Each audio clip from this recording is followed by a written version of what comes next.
Hey, selamat datang kembali dalam kelas pembelajar sejarah Indonesia. Masih bersama dengan Pak Ruben yang akan mengantarkan kamu untuk mempelajari berbagai peristiwa penting dalam sejarah bangsa kita di masa lalu. Kali ini kita akan membahas sebuah topik baru yang berjudul Teori Masuk dan Berkembangnya Agama serta Kebudayaan Hindu Buddha di Indonesia. Dan kita coba cari tahu juga pengaruhnya seperti apa terhadap kehidupan masyarakat kita. Ini adalah topik ketiga kita dan topik ini penting untuk kita pelajari karena merupakan gambaran fondasi dasar dari kehidupan masyarakat kita saat ini. Khususnya di Bali, ini lebih penting lagi karena sebagaimana kita tahu, Bali ini kan adalah basis agama Hindu dengan tradisinya yang khas di Indonesia, bahkan terbesar lah di Indonesia. Sehingga topik ini penting banget buat kita pelajari khususnya bagi kita yang beragama Hindu dan mendiami Pulau Dewata. Nah, sebelum kita lanjut, ini adalah kompetensi dasar atau KD serta tujuan pembelajaran yang mesti kalian pahami, yakni KD 3.3 dan 4.3 tentang menganalisis berbagai teori tentang proses masuknya agama dan kebudayaan hidup Buddha serta pengaruhnya terhadap kehidupan masyarakat Indonesia. Wow, sorry tadi sih ada senggol dikit ya. Kemudian ada 5 tujuan pembelajaran yang nanti diharapkan bisa kamu capai setelah kita membahas topik ini. Dan secara garis besarnya ini adalah 5 hal yang akan kita bahas. Yang pertama kita akan coba menganalisis faktor-faktor penyebab masuk dan berkembangnya agama Hindu Buddha di Indonesia. Lalu yang kedua, kita akan coba menganalisis juga teori masuknya agama dan kebudayaan Hindu Buddha di Indonesia. Dan yang ketiga, kita akan coba mempelajari peta rute penyebaran masuknya agama Hindu Buddha di Indonesia. Dan setelah masuk, kita akan lihat bagaimana pengaruh atau dampak yang diberikan oleh agama Hindu dan Buddha di Indonesia bagi masyarakat kita. Bahkan bisa bertahan sampai hari ini. Dan terakhir, kita akan coba cari tahu juga dan kita akan menyimpulkan apa saja penyebab runtuhnya kerajaan-kerajaan Hindu Buddha di Indonesia. Kenapa mereka mengalami kemunduran dan akhirnya runtuh. Nah, sebelum kita mulai pembelajaran, seperti biasa, ini ada sebuah quote sejarah dari Pak Ruben untuk kamu, dan kali ini berbunyi demikian. Sejarah membawamu untuk mengenal... salah ya, kurang asik nih. Diulangi ya. Sejarah membawa kamu untuk mengenali dari mana kamu berasal, agar kamu tidak menjadi kacang yang lupa akan kulitnya. Cie. Nah, kira-kira demikian ya quotes buat kamu hari ini. Dan kalau udah siap, langsung saja kita akan pelajari topik kita yang pertama. Ini tentang faktor penyebab masuknya agama dan kebudayaan Hindu Buddha di Indonesia. Kalau kamu bisa lihat di slide, kita punya setidaknya 6 faktor penyebab yang memudahkan masuknya agama Hindu Buddha ke Indonesia. Yang pertama, itu karena letak Kepulauan Nusantara Indonesia yang strategis.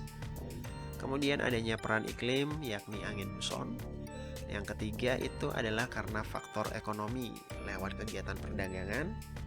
Lalu yang keempat, ini bisa terjadi karena Kepulauan Nusantara Indonesia itu kaya dengan sumber daya alam dan kaya akan komoditi barang dagangan yang sangat laku pada saat itu di pasar dunia. Yang keempat itu juga karena adanya peran aktif para primus inter pares. Jadi ini termasuk faktor politik ya. Kemudian yang keenam, ini juga bisa terjadi karena masyarakat Indonesia adalah masyarakat yang toleran dan terbuka terhadap hal-hal yang baru, termasuk kebudayaan baru yakni Hindu-Buddha. Kita akan coba bahas satu persatu, sebagaimana bisa kamu lihat di slide ini. Pertama-tama kita bahas faktor yang pertama, yakni letak geografis yang strategis. Kepulauan Nusantara ini letaknya sangat gimana ya, menguntungkan lah, strategis karena berada di antara dua benua dan dua samudera, kemudian berada di jalur perdagangan dunia antara dua peradaban besar saat itu, yakni India dan Cina. Nah, lebih tepatnya lagi, Indonesia ini terletak di pusat persimpangan jalur lalu lintas perdagangan dunia terpenting dan terpadat saat itu. Tidak lain dan tidak bukan Selat Malaka. Nah, dari sinilah nanti letak geografis yang strategis ini akan memudahkan terjadinya faktor yang kedua, yakni faktor ekonomi dan perdagangan. Dengan intensitas perdagangan yang begitu tinggi dan ramai melewati Selat Malaka dan juga Kepulauan Indonesia, Maka ini akan mempertemukan para pedagang, khususnya pedagang India yang beragama Hindu, dengan masyarakat Indonesia. Dan dari sinilah mulai muncul interaksi di antara mereka dan dikenallah agama serta kebudayaan hidup Buddha yang lama-kelamaan disebar dan akhirnya dianut oleh masyarakat kita. Nah itu dia ya tadi letak geografis yang strategis dan itu berkaitan dengan kegiatan ekonomi perdagangan juga. Kemudian faktor yang ketiga, ini karena Indonesia tuh kaya akan sumber daya alam, kaya akan barang dagangan yang sangat laku di pasar internasional saat itu. Indonesia itu dikenal sebagai daerah penghasil emas misalnya. Makanya Sumatera itu dikenal sebagai Swarna Dwipa karena menghasilkan emas. Kemudian Jawa juga dari dulu sudah terkenal jauh di masa lalu, dikenal sebagai sebagai Jawa Dwipa karena punya hasil alam yang sangat melimpah. Dan satu hasil alam yang menjadi komoditas utama pasar Indonesia atau Nusantara adalah rempah-rempah. Indonesia atau Nusantara adalah surganya rempah-rempah, khususnya di Maluku. Bahkan beberapa jenis rempah-rempah yang langka itu hanya tumbuh dan bisa ditanam di Maluku. Sehingga ini membawa Indonesia menjadi sebuah daerah yang diperhitungkan dalam perdagangan dunia saat itu. Bahkan sampai hari ini juga sih. Kemudian yang keempat, ini adanya peran angin muson. Berarti ini faktor iklim. Nah, angin muson ini adalah angin yang berhembus setiap 6 bulan sekali. Ada angin muson barat, kemudian ada juga angin muson timur. Nah, angin muson barat ini berhembusnya dari arah barat ke timur, sehingga disebut angin muson barat. Dan begitu pula dengan angin muson timur, artinya dia berhembus dari timur ke barat. Tapi ini bukan lagunya Wali ya. Tahu kan lagu itu ya? Timur ke barat, selatan ke utara, itu beda. Ini kita bahas angin muson. Ya, kita buang Wali dulu ke belakang. Nah, angin muson ini berkaitan banget dengan perdagangan pada saat itu karena teknologi perdagangan atau perkapalan saat itu masih sangat sederhana. Sudah menggunakan tenaga layar, tetapi tenaga layar itu kan digerakkannya oleh angin. Sehingga dalam praktik pelayarannya nanti, ketika para pedagang dari India ingin menuju ke Cina misalnya, mereka kan harus lewat Selat Malaka tuh, harus lewat Kepulauan Nusantara.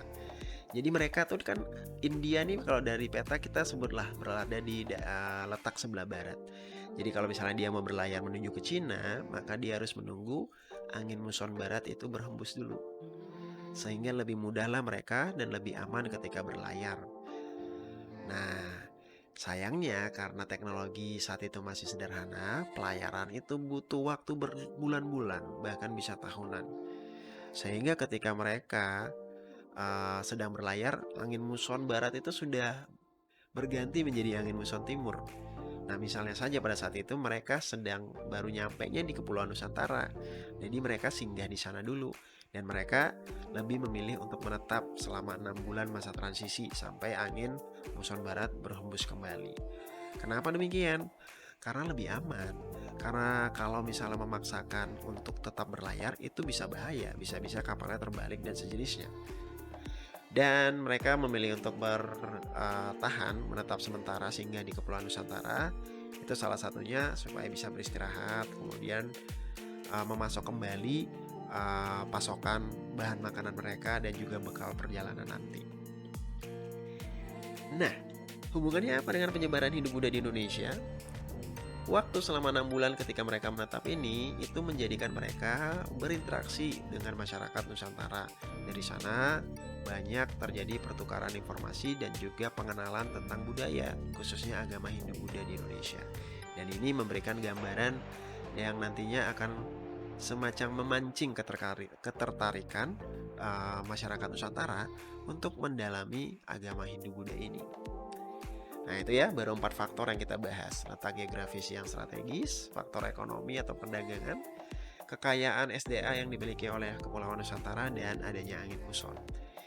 Kemudian ada 2 faktor berikutnya lagi, yakni keterbukaan masyarakat Indonesia. Ini penting banget. Orang-orang Nusantara itu dari dulu dikenal sebagai pribadi atau orang-orang yang toleran, ramah, dan ternyata mereka juga bersifat terbuka. Kalau bahasa kerennya sekarang tuh open minded. Mereka tidak sungkan, tidak segan untuk menerima perubahan atau hal-hal yang baru. Mereka membuka diri untuk hal-hal semacam itu, tetapi tetap dipilah dengan lokal genius mana yang kira-kira bisa diterima dan mana yang tidak. Nah, karakter masyarakat Indonesia yang terbuka, toleran, dan open-minded ini sangat berpengaruh dan memudahkan penerimaan mereka terhadap agama dan kebudayaan Hindu-Buddha. Kemudian, faktor yang terakhir ini adalah peran primus inter pares. Kalau kalian masih ingat topik sebelumnya tentang masyarakat prasejarah Indonesia, ketika mereka sudah menetap dan membentuk kesukuan, mereka mengenal yang namanya sistem kepemimpinan primus inter pares alias kepala suku. Nah, para kepala suku atau primus inter pares ini adalah orang-orang kaya di Kepulauan Nusantara. Mereka adalah selain bertindak sebagai kepala suku, mereka juga adalah yang berkuasa. Jadi mereka tuh bisa juga bertindak sebagai syah bandar atau pedagang besar. Jadi para ketua suku atau primus inter pares ini nggak cuma menunggu orang-orang India datang ke Nusantara lalu melakukan kontak perdagangan, tetapi mereka juga dengan kemampuan berlayar yang ulung, dengan kemampuan membuat kapal yang baik juga. Ingat ya, nenek moyang bangsa kita tuh, bangsa Indonesia adalah pelaut yang hebat. Dan mereka lewat bukti perahu bercadik dan juga kapal layar mereka, itu sudah ditemukan bukti-bukti bahwa mereka bisa berlayar sampai ke Kepulauan Madagaskar di Afrika sana. Nah, kaitannya di sini adalah para primus inter pares ini juga berlayar sampai ke India untuk berdagang.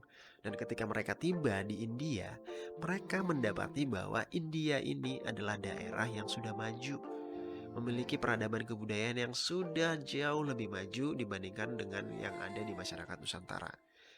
Lalu muncul kekaguman dan ketertarikan dari para primus inter pares ini untuk kiranya bisa mengadopsi budaya itu dan diterapkan di daerah mereka di Nusantara. Nah, akhirnya mereka menghadap Raja India, memohon dan meminta izin untuk bisa mempelajari agama Hindu-Buddha.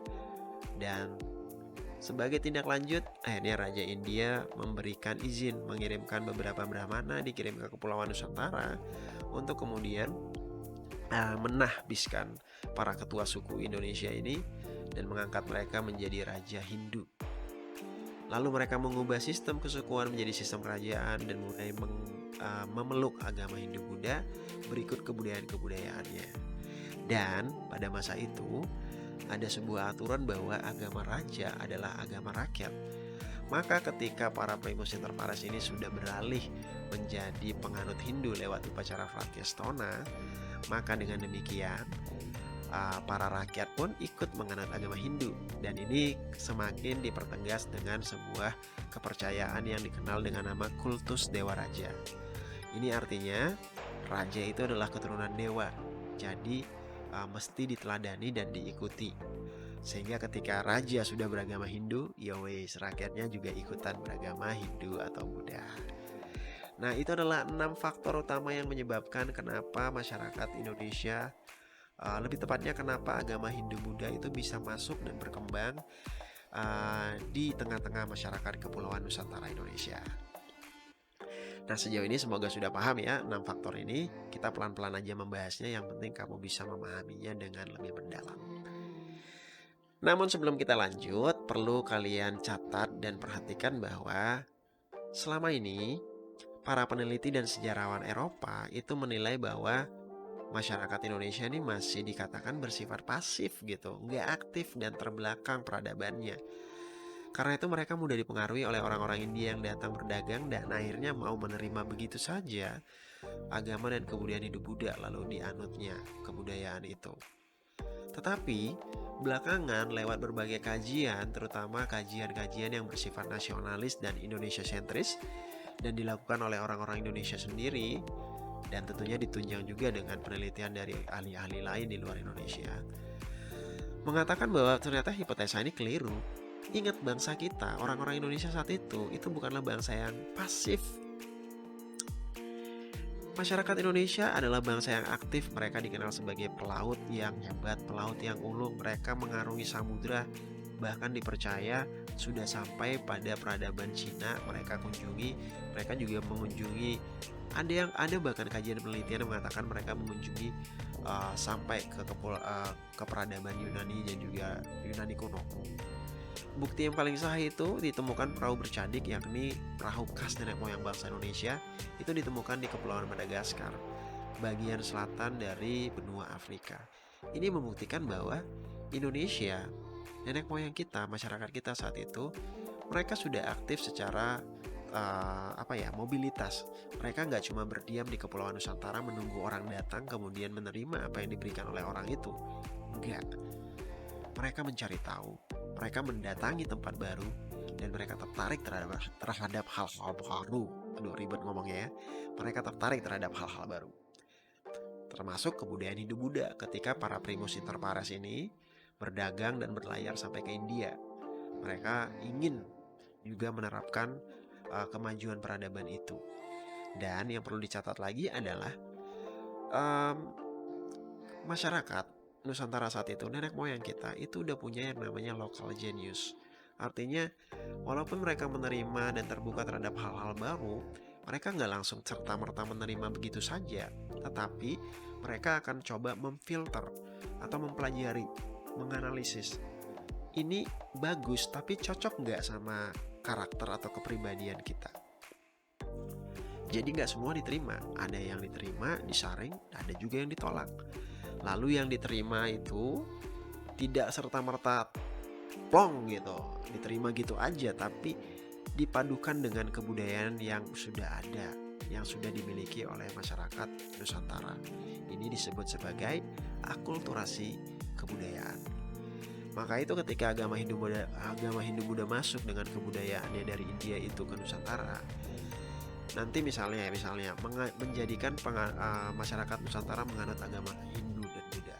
Tetapi dalam prakteknya, agama Hindu yang ada di India itu beda banget dengan yang ada di Indonesia secara umum. Bahkan kalau kita bandingkan lebih jauh lagi dengan agama Hindu yang ada di Bali, malah kita akan menemukan berbagai banyak perbedaannya. Yaitu karena lokal genius tadi, masyarakat Indonesia nggak langsung serta-merta menerima, tetapi melakukan akulturasi kebudayaan.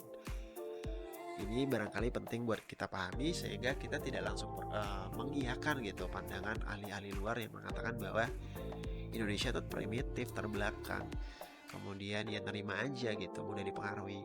No, it's a big no. Karena kita bukan bangsa tempe semacam itu. Cie, keren banget nih bahasanya ya.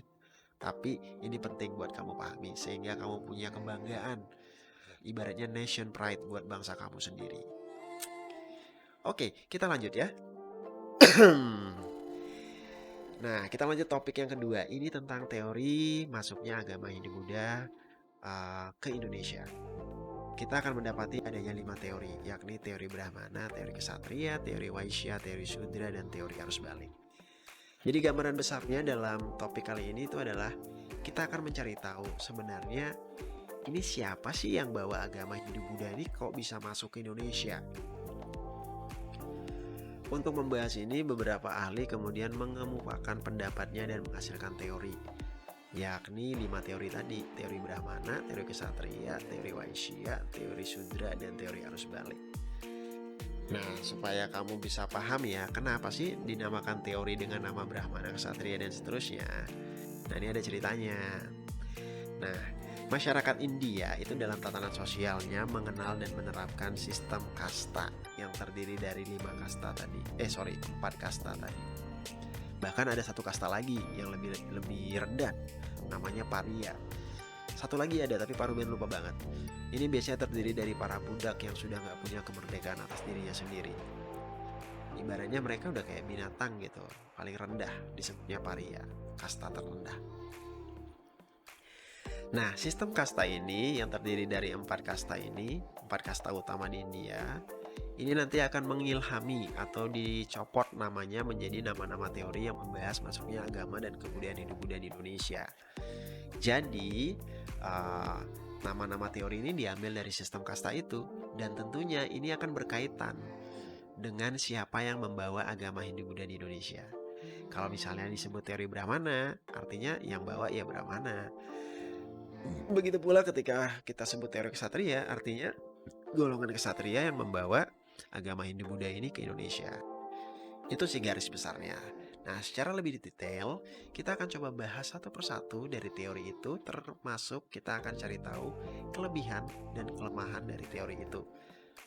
Sehingga nanti di akhir kita bisa simpulkan teori mana yang bisa kita terima sebagai teori yang layak dipercaya kebenarannya. Nah, ini adalah penjelasan tentang teori Brahmana. Teori ini disampaikan oleh seorang ahli sejarah yang namanya J.C. Van Leer dan juga F.D.K. Bosch. Menurut teori Brahmana, sederhananya ya, yang membawa masuk agama Hindu-Buddha ke Indonesia itu adalah kaum Brahmana. Kenapa kaum Brahmana? Karena di India sana ada sebuah aturan yang saklek banget. Artinya aturan yang sangat ketat, bahwa hanya kaum Brahmana yang boleh mempelajari dan menyebarkan isi Weda atau ajaran Hindu. Weda itu kitab suci Hindu. Yang bisa mempelajari itu cuma kaum Brahmana. Yang boleh menyebarkan agama itu cuma kaum Brahmana. Yang boleh menjadikan seseorang menjadi Hindu atau enggak itu cuma kaum Brahmana. Hanya kaum Brahmana yang punya hak istimewa, hak privilege atau hak prerogatif untuk melakukan itu. Dan Weda itu ditulis menggunakan huruf Pallawa dengan bahasa Sanskerta. Ini adalah huruf yang sakral, bahasa yang termasuk bahasa elit atau bahasa suci. Dan ini sebagian besar itu dikuasai hanya oleh kaum Brahmana saja. Maka itu Van Leer dan juga F.D.K. Bosch berpendapat bahwa agama Hindu-Buddha yang masuk ke Indonesia ya jelaslah dibawa oleh kaum Brahmana. Benarkah demikian? Kita coba lihat dulu analisis kelebihan dan kekurangan teori ini. Teori Brahmana dikatakan sebagai teori yang paling kuat sejauh ini karena didukung oleh fakta bahwa yang tadi itu hanya kaum Brahmana yang menangani bidang keagamaan dan mereka yang menguasai Weda, mereka yang boleh mempelajari dan menyebarkan ajaran Weda. Dan mereka yang menguasai huruf Pallawa dan bahasa Sanskerta. Bukti lainnya bisa kita lihat dalam prasasti-prasasti kerajaan Hindu-Buddha di Indonesia. Itu kebanyakan terdapat tulisan yang dibuat dengan huruf Pallawa dan menggunakan bahasa Sanskerta. Dan oleh karena itu, teori kebrahmana ini punya kebenaran yang dianggap paling kuat sejauh ini. Tetapi teori Brahmana juga punya kelemahan. Nah, di India sana itu ada larangan bagi Brahmana untuk menyeberangi lautan. Konon apabila dilanggar, maka ia akan kehilangan status kastanya sebagai Brahmana. Padahal kasta Brahmana itu adalah kasta tertinggi loh di India saat itu. Tetapi banyak juga kajian yang mengatakan bahwa boleh kok mereka menyeberangi lautan asalkan para Brahmana ini sudah mendapatkan izin dari Raja India, maka mereka boleh menyeberangi lautan. Sehingga adanya kajian ini semakin menguatkan teori Brahmana sebagai teori yang paling paling tepat menggambarkan siapa sih yang bawa agama Hindu-Buddha ke Indonesia. Tapi jangan langsung percaya pada kesimpulan ini ya, masih ada 4 teori lainnya. Kita coba lagi pembahasan berikutnya pada teori kesatria. Sederhananya, teori kesatria itu artinya yang membawa masuk agama Hindu-Buddha ke Indonesia atau Nusantara adalah golongan kesatria. Mereka ini adalah golongan prajurit, raja-raja gitu, yang memegang kekuasaan dan pemerintahan Hindia saat itu. Ini adalah kasta kedua di bawah kasta Brahmana. Nah, konon nih ya, menurut teori kesatria yang disampaikan oleh F.D.K. Bosch, lagi-lagi si Bosch, dan kali ini didukung oleh C.C. Burke, Mukherjee, dan juga Profesor J.L. Mons. Ini mengatakan bahwa menurut catatan sejarah pada abad kedua Masehi itu terjadi pergolakan kerajaan-kerajaan di India sehingga menyebabkan yang namanya peperangan, khususnya perang antara kerajaan Kalingga dengan kerajaan India yang saat itu dipimpin oleh Ashoka Vardhana dengan basis agama Buddhanya. Nah, perang ini menyebabkan Kalingga kalah. Konon katanya golongan kesatria yang kalah ini kemudian melarikan diri menuju ke daerah lain, salah satunya Nusantara. Setelah tiba di Nusantara, mereka lalu mendirikan kerajaan-kerajaan yang bercorak Hindu-Buddha. Dan dari sini mereka menyebarkan agama-agama tersebut yang notabene menyebarkan agama-agama tersebut kepada masyarakat Indonesia yang saat itu sebenarnya sudah punya aliran kepercayaan yang dianut, yakni animisme dan dinamisme. Nah, ini dia penjelasan tentang teori kesatria. Sekarang kita coba lihat kelebihan dan kelemahan dari teori ini. Kelebihannya, ya bisa jadi benar karena ada kerajaan yang bernama Kalingga di Indonesia yang terkenal dengan Ratu Sima itu. Tapi apakah benar ini kerajaan Kalingga yang ada di India sana? Ternyata enggak. Beda ya, hanya namanya sama. Terus kelebihan teori ini adalah hanya kaum ksatria yang punya semangat bertualang dan menaklukkan daerah lain. Bener sih, tapi ternyata, nah ini sekalian kita bahas kekurangannya ya. Ternyata tuh nggak ada bukti tertulis tuh tentang adanya kedatangan ksatria dari India. Kemudian nggak ada juga bukti tentang penaklukan yang dilakukan oleh mereka terhadap suku-suku yang ada di Indonesia. Nggak ada. Sehingga teori ini semakin lemah dan gak dipercaya.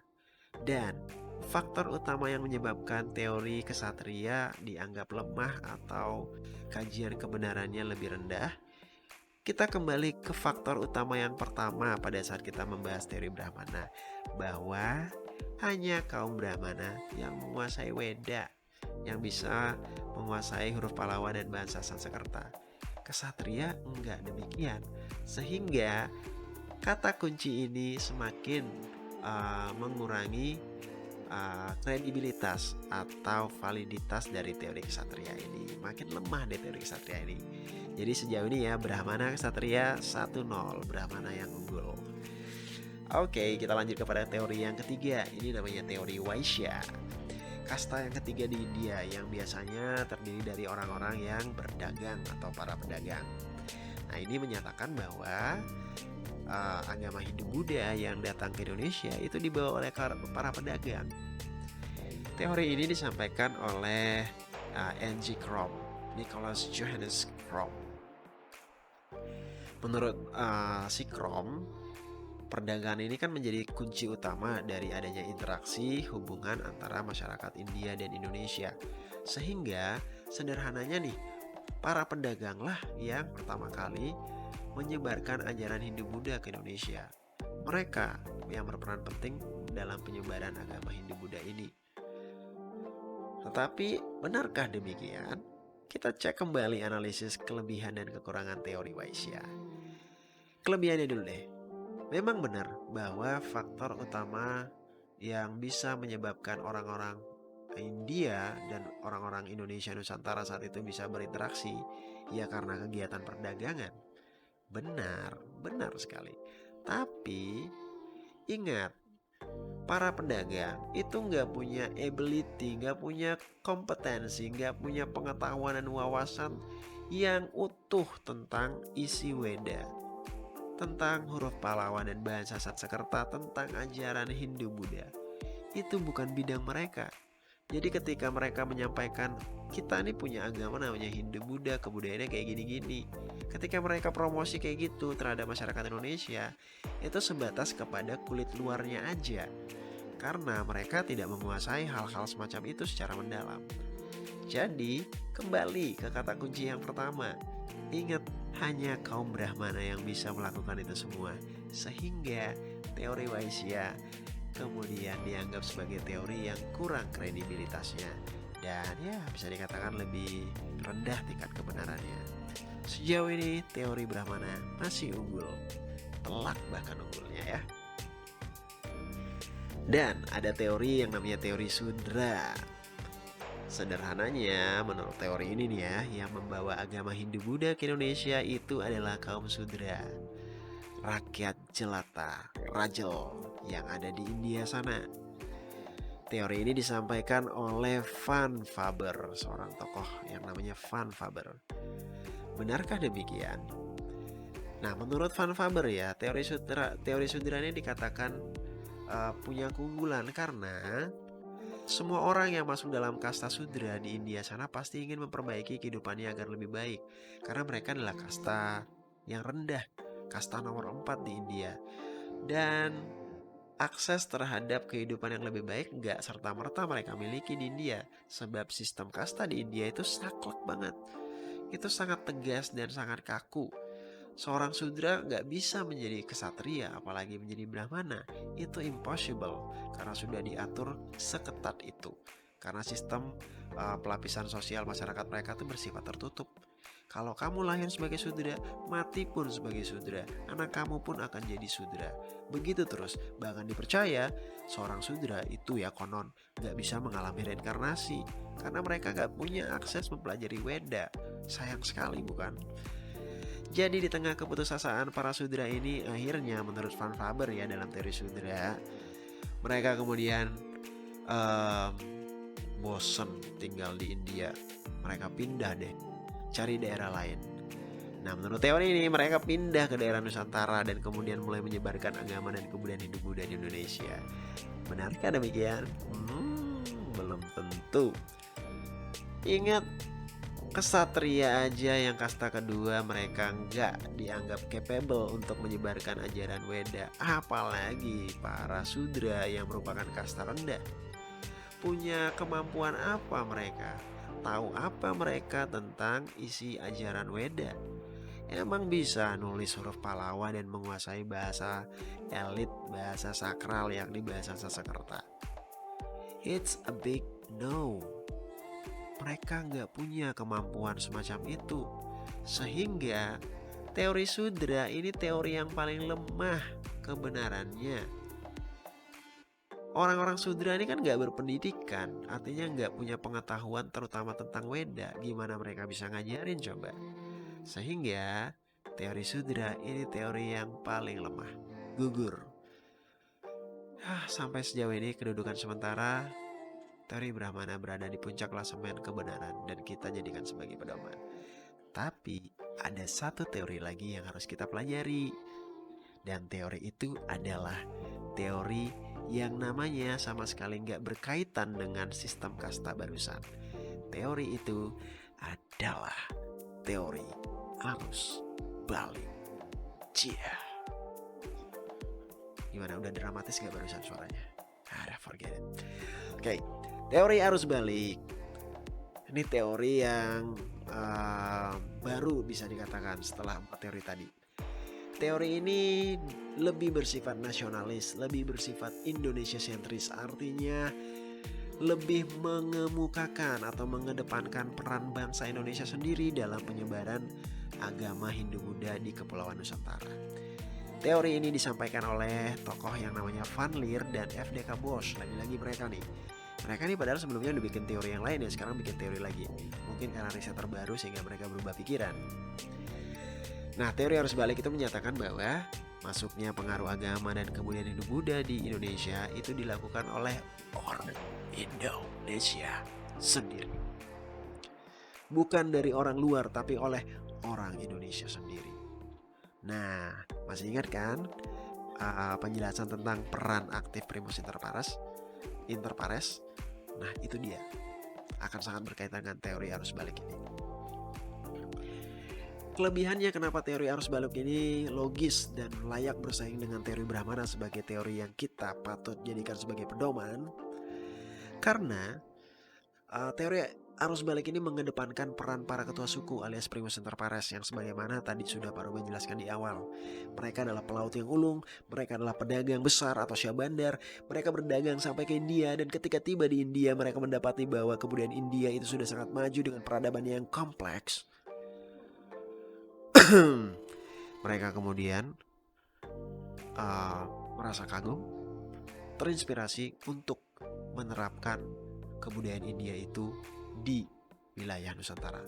Mereka melihat bahwa Raja India itu dihormati, punya sistem dan tata pemerintahan yang jelas. Mereka juga ingin naik level, yang awalnya seorang ketua suku, mereka ingin menjadi seperti Raja ala India. Sehingga mereka kemudian menunjukkan ketertarikan mereka, memohon kepada Raja India, menghadap Raja India, minta izin untuk belajar agama Hindu-Buddha. Karena hanya kaum Brahmana yang boleh mengajarkan ajaran Weda dan berperan besar untuk itu, akhirnya mereka meminta izin, bolehlah ya Raja India, kita pinjem lah barang 2 atau 3 kaum Brahmana kalian, kita bawa ke Indonesia. Kita mau belajar agama Hindu Buddha dengan serius. Kita juga pengen Nusantara maju seperti India. Ya kira-kira seperti itu lebih mereka. Dan diizinkan oleh Raja India. Lalu beberapa Brahmana turut berlayar bersama Primus Inter Pares ini kembali ke Kepulauan Nusantara, dan di sana mereka mendalami ajaran Hindu Buddha. Dan kemudian lewat serangkaian upacara yakni Fratyastona, mereka ditahbiskan menjadi penganut Hindu. Dan sejak saat itu agama Hindu Buddha mulai tersebar di Kepulauan Nusantara. Sistem kesukuan yang awalnya berkembang di Kepulauan Nusantara di beberapa daerah tentunya ya, nggak di satu daerah aja, lalu berubah menjadi sistem kerajaan. Kayak di India sana, para Primus Inter Pares yang awalnya hanya kepala suku, kemudian juga diangkat sebagai Raja India, pakai gelar nama-nama kebangsawanan ala India. Contoh, Raja Sawardana, Sri Kertanegara, atau kemudian Aswawarman, Purnawarman, Maharaja Diraja, dan bla bla bla. Ala-ala India seperti itu. Jadi teori ini mengedepankan bahwa orang Indonesia bukan orang yang pasif tapi aktif. Semacam itu ya. Dan ini juga banyak pendukungnya teori ini, disertai dengan beberapa kajian penelitian yang menganggap teori arus balik menjadi salah satu teori yang sangat kuat apabila dibandingkan dengan teori Brahmana. Nah, hanya saja ada orang yang menganggap teori ini belum tentu benar karena memiliki kekurangan. Yakni masih saja nih orang-orang atau para ahli, khususnya ahli barat, itu menganggap bahwa orang Indonesia tuh nggak mungkin seaktif itu. Masa sih mereka pelaut yang ulung gitu. Mereka ini masih menganggap bahwa orang-orang Indonesia di masa itu tuh masih menjadi orang-orang yang primitif, orang-orang yang punya kemampuan yang lebih rendah, bangsa yang terbelakang, sehingga kayaknya nggak mungkin deh bagi mereka untuk kayak semacam bisa melakukan hal semacam itu. Tapi makin kesini ya, ternyata lebih banyak kajian penelitian yang justru mengatakan bahwa emang benar kok orang Indonesia itu pelaut yang ulung, dan mereka berperan aktif, mereka toleran, terbuka, dan mereka open minded, sehingga mereka kemudian berperan penting terhadap masuknya agama Hindu Buddha di Indonesia. Well, semuanya kira-kira sejauh ini bisa kalian pahami nggak tentang penjelasan juga kelebihan dan kelemahan dari 5 teori yang membahas masuknya agama Hindu Buddha di Indonesia. Nah, kalau misalnya kamu sudah paham, kita akan coba analisis. Kira-kira ya dari 5 teori itu, teori manakah yang layak kita jadikan pedoman atau layak kita percayai dan mengandung tingkat kebenaran yang lebih valid? Dan jawabannya adalah teori Brahmana dan teori arus balik. Karena keduanya adalah teori yang paling tinggi tingkat akurasi kebenarannya, plus mengedepankan peran aktif bangsa Indonesia. Artinya ini adalah peran dua arah, gak cuma dari orang Indonesia aja, tapi juga orang India. Kedua-duanya sama-sama berperan sehingga jadilah agama Hindu Buddha ini masuk ke Kepulauan Nusantara. Ini kesimpulannya ya, 2 teori ini. 3 teori yang lain bukannya salah sepenuhnya, tapi ya kurang valid aja dengan berbagai kelemahan yang tadi sudah kita bahas. Well, sejauh ini gimana? Semoga sudah paham ya tentang apa yang kita bahas. Agak panjang memang, tapi memang sengaja Pak Ruben pelan-pelan aja menjelaskan kepada kalian, walaupun pada beberapa kalimat suka ngebut ngomongnya ya. Supaya harapannya ya kamu bisa lebih paham gitu. Jadi menikmati video pembelajaran ini santai aja ya, gak usah buru-buru. Kalau misalnya nanti agak capek mendengarkan Pak Ruben ngoceh, boleh di skip dulu. Bukan di skip, jangan di skip lah. Boleh di pending dulu, nanti dilanjutkan lagi ketika nanti misalnya udah fokus lagi. Oke, sesantai itu mempelajari. Dan semoga tetap fokus untuk mendengarkan pemaparan dari Pak Ruben lewat video ini. Oke, kita lanjut ya. Nah, yang ketiga, sebagaimana bisa kamu lihat dalam slide yang ini adalah peta rute penyebaran agama dan kebudayaan Hindu Buddha di Indonesia. Wah, sorry nih, Pak Ruben lupa mengaktifkan ininya, kursornya, jadi nggak kelihatan di sini ya. Tapi intinya kamu bisa lihat di peta yang sebelah kiri ya, yang paling besar itu deh. Kita pakai itu dulu. Agama Hindu Buddha itu lahirnya di India. Lalu lewat proses perdagangan mereka nanti akan berlayar menyusuri pantai Asia Selatan dan bertemulah mereka di jalur terpenting dan terpadat saat itu untuk perdagangan dunia, yakni di Selat Malaka. Kalau kita lihat di peta Selat Malaka yang ada tulisan Malaysia itu, yang ada Gangga Negara, Kedah, Lamuri, nah itu yang ada cabang 3 juga tuh ya. Aduh, harusnya ada kursor nih, sorry banget ya, tapi semoga dengan panduan suara ini kamu memahami isi peta ini. Nah, Selat Malaka ini dekat banget sama Indonesia. Lihat deh, itu bersebelahan, berdampingan dengan Sumatera dan dekat sekali dengan Jawa dan juga Kalimantan. Sehingga ditambah dengan faktor-faktor bahwa Indonesia ini kaya akan sumber daya alam, kemudian orang-orangnya ramah, aktif berdagang, serta terletak di daerah yang sangat strategis, maka tidak jarang banyak orang India yang kemudian gak cuma singgah di Malaka, mereka juga sampai ke Sumatera, sampai ke Kalimantan, sampai ke Jawa, dan mungkin sampai juga ke Maluku sana. Dan mereka tujuannya adalah berdagang, khususnya mencari rempah-rempah. Dari sanalah terjadi interaksi antara kebudayaan yang dibawa oleh masyarakat India, yakni agama Hindu-Buddha, dengan masyarakat Indonesia. Lama-lama lewat peran primus inter pares, sebagaimana kita sudah bahas dalam teori-teori tadi, masuknya agama Hindu-Buddha itu kemudian ditindaklanjuti dengan berdirinya kerajaan-kerajaan yang ada di sekitar Kepulauan Nusantara. Pertama-tama muncul di Kalimantan Timur, yakni Kutai, kemudian muncul di daerah Jawa Barat yakni Tarumanegara, lalu ada kerajaan Kalingga. Nah, itu semua udah ada namanya tuh.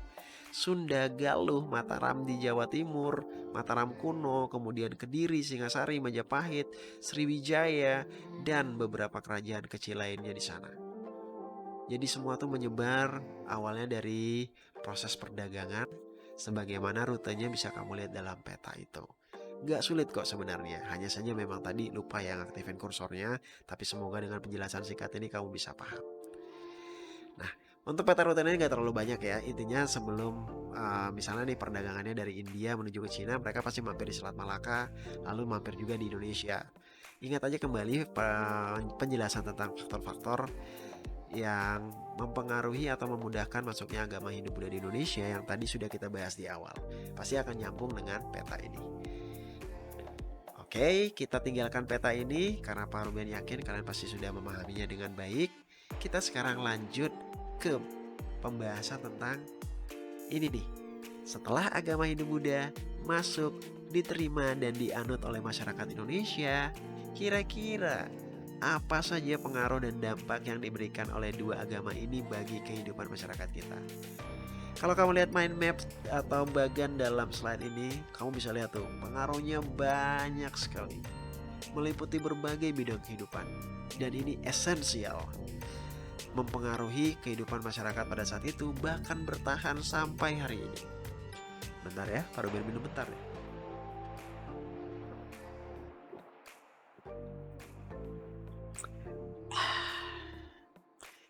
Lega. Langsung engesan, nyata segarnya.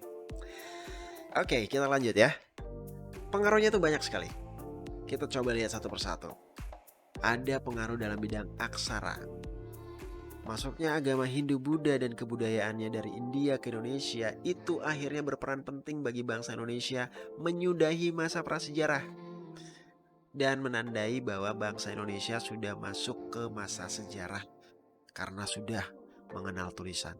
Akhirnya orang Indonesia pada abad keempat dengan bukti berupa prasasti tertua di Indonesia yakni Yupa, akhirnya disimpulkan bahwa masyarakat dan bangsa Indonesia sudah mengenal tulisan sejak abad keempat, dan itu datangnya dari India karena tulisan yang terpahat di prasasti Yupa adalah huruf Pallava menggunakan bahasa Sanskerta. Sebenarnya dalam hal ini ketinggalan sekali ya bangsa kita, karena bangsa-bangsa lain, Mesir deh ibaratnya, Sumeria dan sejenisnya, itu sudah mengenal tulisan bahkan ratusan tahun sebelum Masehi. Kita mengenalnya di abad keempat alias tahun 400 Masehi. Itu jauh banget kita ketinggalan. Tapi gak apa-apa ya. Kemudian kita itu salah satu yang terhebat di bangsa ini. Jadi kamu harus tetap bangga. Nah, masuknya agama Hindu Buddha di bidang aksara itu menyebabkan bangsa kita mengenal tulisan khususnya huruf Pallawa dan juga bahasa Sanskerta. Lalu dalam bidang agama, masuknya agama Hindu Buddha di Indonesia mengenalkan kita terhadap agama baru, agama pertama di Indonesia, yakni agama Hindu Buddha. Tapi sebelumnya, masyarakat Indonesia sejak zaman prasejarah sudah mengenal kepercayaan tertentu, yakni animisme, dinamisme, dan dinamisme. Animisme, dinamisme, dan totemisme.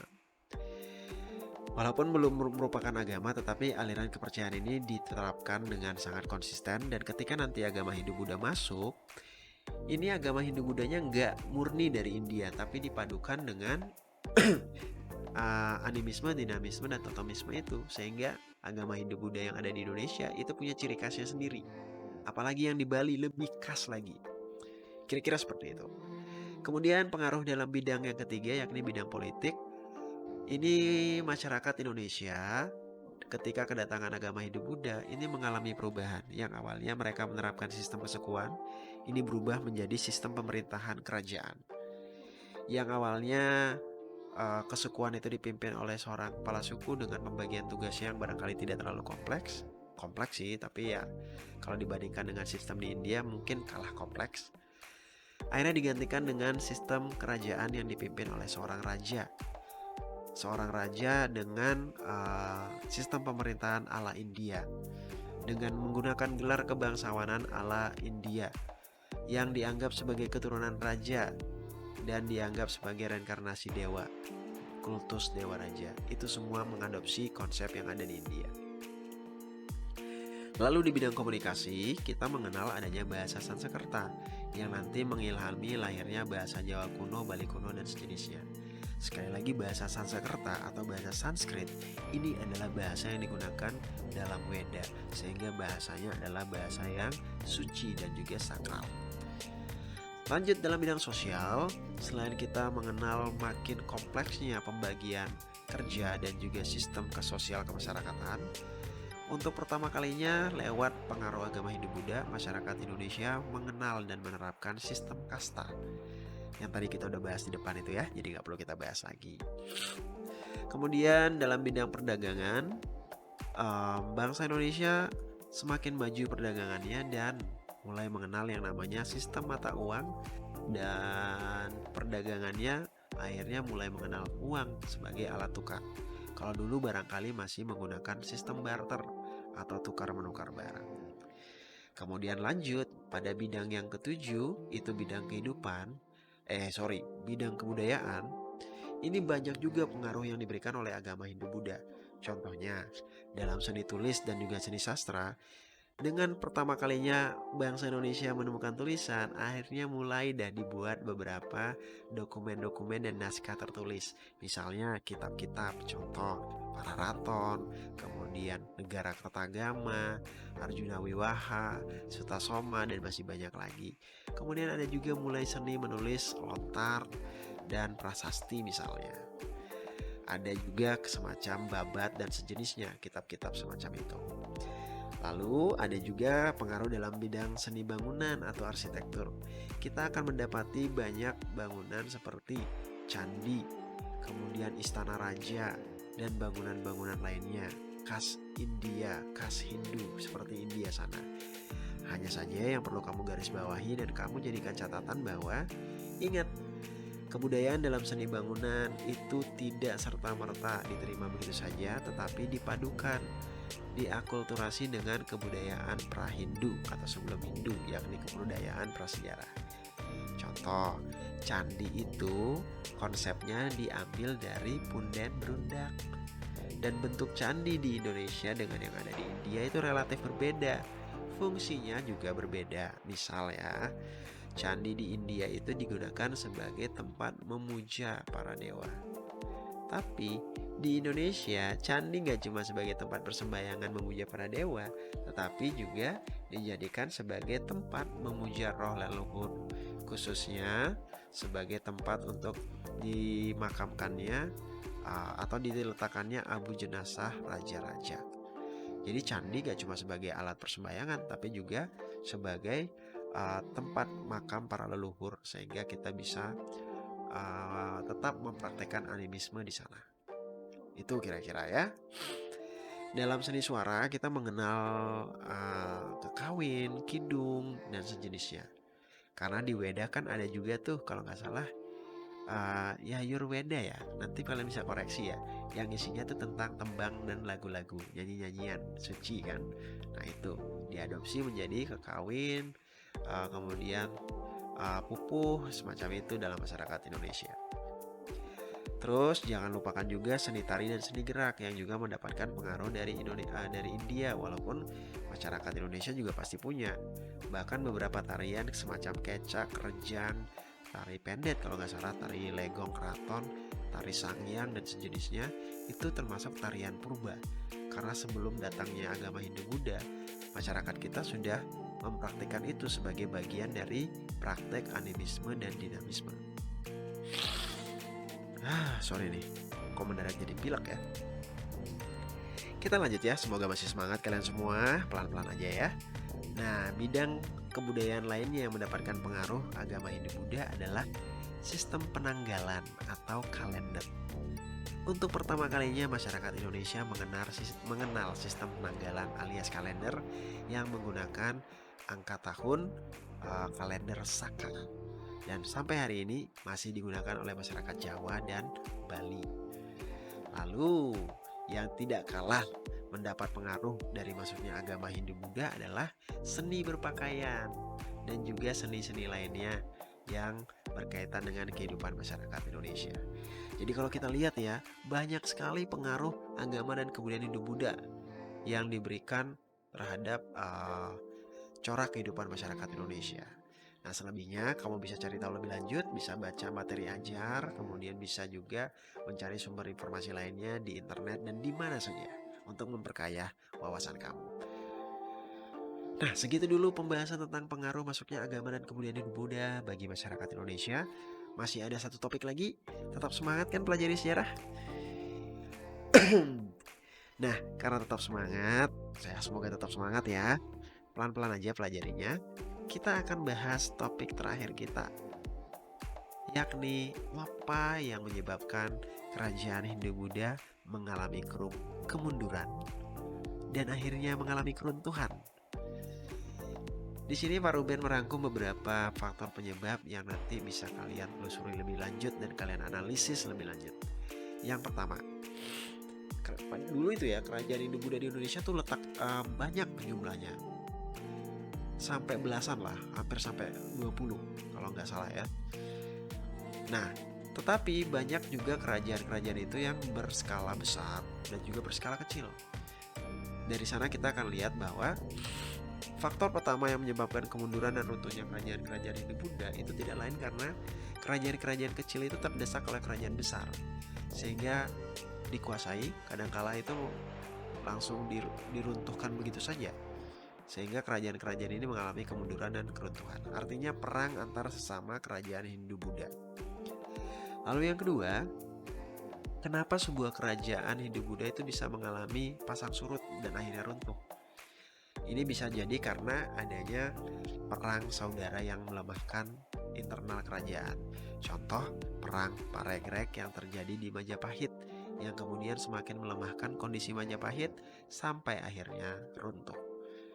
Faktor ketiga itu karena adanya pemberontakan di dalam tubuh kerajaan. Pemberontakan ini bisa dilakukan oleh pihak-pihak dari dalam kerajaan itu sendiri yang barangkali tidak puas dengan kebijakan kerajaan. Contoh yang paling banyak itu terjadi di kerajaan Singasari. Kemudian kerajaan Majapahit itu banyak sekali terjadi pemberontakan di dalam kerajaannya yang sedikit tidaknya mempengaruhi stabilitas kerajaan itu. Bahkan Singasari itu kan runtuh karena Jayakatwang, Raja Gelang-Gelang yang sebelumnya sudah dikuasai oleh Singasari melakukan pemberontakan sehingga runtuhlah Singasari. Faktor keempat itu karena nggak ada pengkaderan atau kaderisasi kepemimpinan.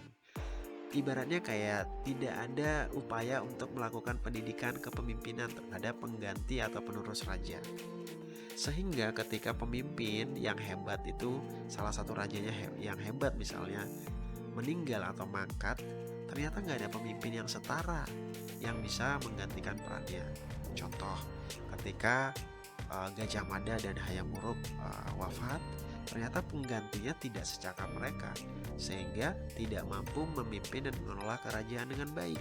Akhirnya lama-lama mengalami kemunduran, runtuh deh. Kemudian yang kelima, ini karena menurunnya kekuatan kerajaan-kerajaan Hindu-Buddha. Ini bisa karena kemunduran dalam bidang ekonomi perdagangan, militer, dan stabilitas pemerintahan. Bisa juga dalam hal-hal lain yang relevan dengan itu. Dan yang bisa menyebabkan kemunduran dan runtuhnya kerajaan Hindu-Buddha itu karena mendapat serangan dari kerajaan lain, entah dari kerajaan di Indonesia maupun dari luar. Contoh, Singasari runtuh karena diserang kerajaan Gelang-Gelang. Kemudian Sriwijaya runtuh karena diserang oleh Majapahit. Kemudian kerajaan Gelang-Gelang tuh runtuh karena diserang oleh pihak Kubilai Khan bekerja sama dengan Raden Wijaya misalnya. Nah, Kubilai Khan ini dari Cina ya, kerajaan Cina. Jadi bisa dari dalam, bisa juga dari luar. Contoh tuh kerajaan Sriwijaya juga pernah tuh diserang oleh kerajaan-kerajaan di Asia Tenggara seperti kerajaan Kola Mandala kalau nggak salah. Nah, ada dua faktor lagi yang menyebabkan kenapa kerajaan Hindu-Buddha itu bisa mengalami kemunduran dan keruntuhan, yakni lepasnya kerajaan-kerajaan vasal atau kerajaan kecil dari kekuasaan kerajaan utama, sehingga peran penting kerajaan utama tuh lama-lama mengalami kemunduran. Misal nih, Majapahit dan Sriwijaya yang notabene dua kerajaan terbesar di Nusantara, lama-lama ketika mengalami kemunduran, banyak deh kerajaan-kerajaan kecil taklukannya itu kemudian mulai melepaskan diri. Dan ini menyebabkan makin mundur dan makin gak menentu kekuatan dari Majapahit dan Sriwijaya, makin melemah dan akhirnya runtuh. Terakhir, ini karena tersiarnya agama Islam yang mendesak keberadaan agama Hindu-Buddha. Dalam hal ini harus diakui bahwa masuknya agama Islam ini berperan penting mendesak hegemoni atau eksistensi dari agama Hindu-Buddha, sehingga lambat laun kerajaan-kerajaan Hindu-Buddha ini bisa runtuh atau mereka berganti label, berganti kepercayaan dari Hindu-Buddha menjadi Islam. Dan ini juga berperan penting bagi kemunduran kerajaan-kerajaan yang bercorak Hindu-Buddha di Indonesia.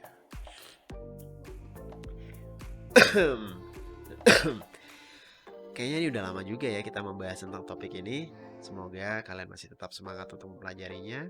Dan yang lebih penting adalah semoga kamu tetap mendapatkan banyak manfaat dari apa yang kita bahas. Minimal mendapatkan wawasan, dan yang paling penting mendapatkan kesadaran sejarah sebagai generasi penerus bangsa.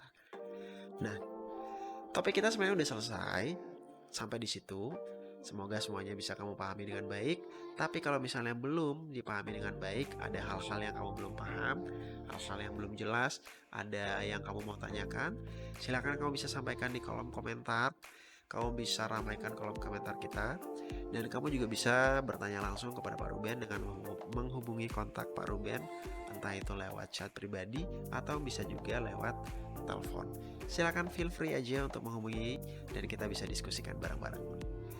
Dan demikianlah pembahasan kita untuk topik yang ketiga tentang teori masuknya agama serta kebudayaan Hindu-Buddha di Indonesia. Sekali lagi terima kasih untuk antusiasme kamu, semangat belajar kamu sudah bertahan menyimak pembahasan ini dari awal sampai akhir. Sekali lagi semoga bermanfaat untuk kamu dan sampai ketemu dalam video pembelajaran pelajari sejarah berikutnya masih bersama dengan Pak Ruben. Terima kasih. Semoga bermanfaat dan sampai ketemu lagi. Dadah.